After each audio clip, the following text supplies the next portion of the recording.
Dans la région voisine du Béret, les autorités administratives et sociales renforcent leurs actions en faveur des populations vulnérables. À Monkono, la cérémonie officielle de sélection des localités pour la phase 2 du recensement social unique s'est tenue récemment.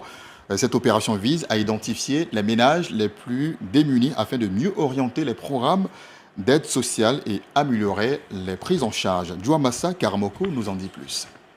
Dans la salle de réunion de la préfecture du Béret que s'est tenue la cérémonie de sélection des localités vulnérables. La rencontre était présidée par Mamadou Koulibaly, préfet du département de Kounaïri, représentant le préfet de région du Béret. Préfet, secrétaires généraux, sous-préfets, autorités traditionnelles de 9 sous-préfectures, ainsi que des acteurs du secteur social ont pris part à cette séance. Le bilan de la phase 1 du recensement social unique fait état de 26 localités tirées au sort en 2025, avec plus de 3000 ménages vulnérables enrôlés. Nous avons reçu des instructions de Madame la ministre de la cohésion nationale, de la solidarité et de la lutte contre la pauvreté. Elle a appuyé cette activité dans le Béret et comme dans les autres régions par une dotation en véhicules et avec 6 motos afin de rendre opérationnelle cette activité. Une première phase jugée satisfaisante qui ouvre la voie à un élargissement du dispositif.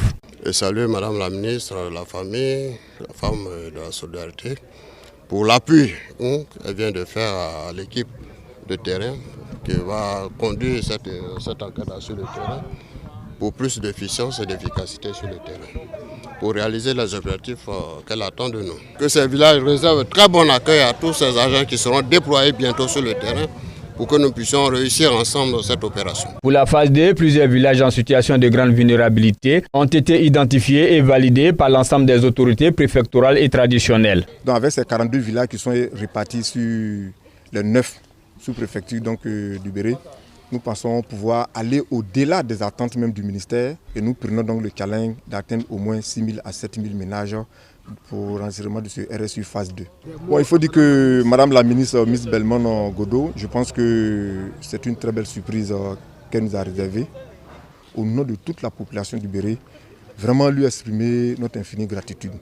Aujourd'hui, avec un véhicule de commandement, 6 motos pour la seule direction donc, de la cohésion nationale, nous pensons pouvoir renforcer déjà les acquis de la protection sociale et les acquis aussi de femmes-familles pour que nous puissions atteindre notre objectif dont je viens de citer tout à l'heure. La cérémonie a également été marquée par la remise d'une dotation en matériel roulant composée d'un véhicule 4x4 et de 6 motos. Un appui logistique destiné à renforcer la proximité entre les services sociaux et les populations. Une nouvelle étape dans la mise en œuvre du recensement social unique au service des populations.